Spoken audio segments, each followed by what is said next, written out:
తమ పిల్లలు సమాజంలో గొప్ప పొజిషన్లో ఉండాలని ప్రతి తల్లిదండ్రులు కోరుకుంటారు. అందుకోసం తమ సంతోషాలను వదులుకొని పిల్లల్ని ఎంతో కష్టపడి ఉన్నత చదువులు చదివించి మంచి స్థాయికి తీసుకొస్తారు. తీరా ఉన్నత స్థాయికి వచ్చాక కొంతమంది పిల్లలు తమ తల్లిదండ్రులను భారంగా భావించి వారిని వృద్ధాశ్రమాల్లో వదిలేస్తున్నారు. కొంతమంది మాత్రం తమకు జన్మనిచ్చిన తల్లిదండ్రులను దైవంగా భావించి వారికి గుడి కట్టి పూజిస్తూ ఉన్నారు. వారి ఆశయ సాధన కోసం పాటుపడేవారు కూడా ఉన్నారు. అలాంటి కోవలకే వస్తారు నెల్లూరు జిల్లాకు చెందిన ఈ ఇద్దరు అన్నదమ్ములు. గతంలో తమ తండ్రి చేసిన గొప్ప పనులు ఇంకా కొనసాగిస్తూ తండ్రికి తగ్గ తనయులుగా అందరికీ ఆదర్శంగా నిలుస్తున్నారు. వివరాల్లోకి వెళితే ప్రకాశం జిల్లాకు చెందిన కోట శివరామయ్య అనే వ్యక్తి 1989లో నెల్లూరు నగరానికి వలస వచ్చాడు.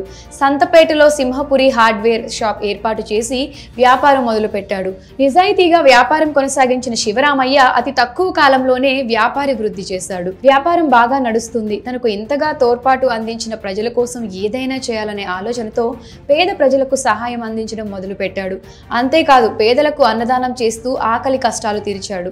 శివరామయ్య కాలం చేసిన తరువాత వ్యాపార నిర్వహణ బాధ్యతలు ఆయన ఇద్దరు కుమారులు అయిన సూర్యనారాయణ, రమేష్ బాబులు చేపట్టారు. తండ్రికి తగ్గ తనయులుగా పేరు తెచ్చుకొని వ్యాపార వృద్ధి చేస్తూ వచ్చారు.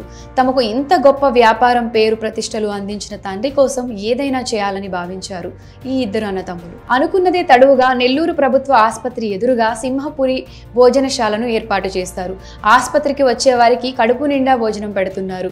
ప్లేటు భోజనానికి కేవలం 20 రూపాయలు మాత్రమే తీసుకుంటూ తిన్నంత భోజనం పెడుతున్నారు.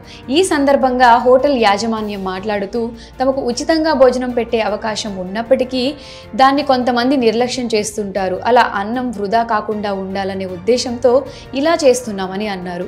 హోటల్ సిబ్బందికి నెలసరి వేతనాలు చెల్లించాలని ఆ స్వల్ప మొత్తం వసూలు చేస్తున్నామని అన్నారు. ఒక ప్లేట్ భోజనం 70 రూపాయల వరకు పడుతుందని అన్నారు. ఆసుపత్రిలో చికిత్స పొందే రోగులకు అక్కడ సిబ్బందికి భోజనం అందిస్తున్నామని అన్నారు.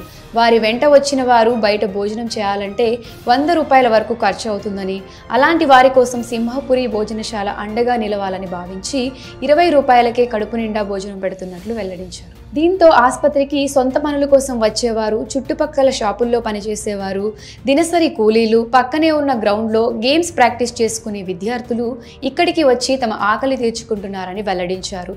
అన్నం పరబ్రహ్మ స్వరూపం. ఆకలి అని వచ్చేవారిని తృప్తిపరుస్తున్నామన్న ఆనందం తమకు ఉందని, తమ తండ్రి ఆశయాలు కొనసాగిస్తూనే ఉంటామని అన్నారు. ఈ కాలంలో ఇలాంటి కొడుకులను కన్నా కోట శివరామయ్య ఎంతో గొప్పవారని స్థానికులు మెచ్చుకుంటున్నారు.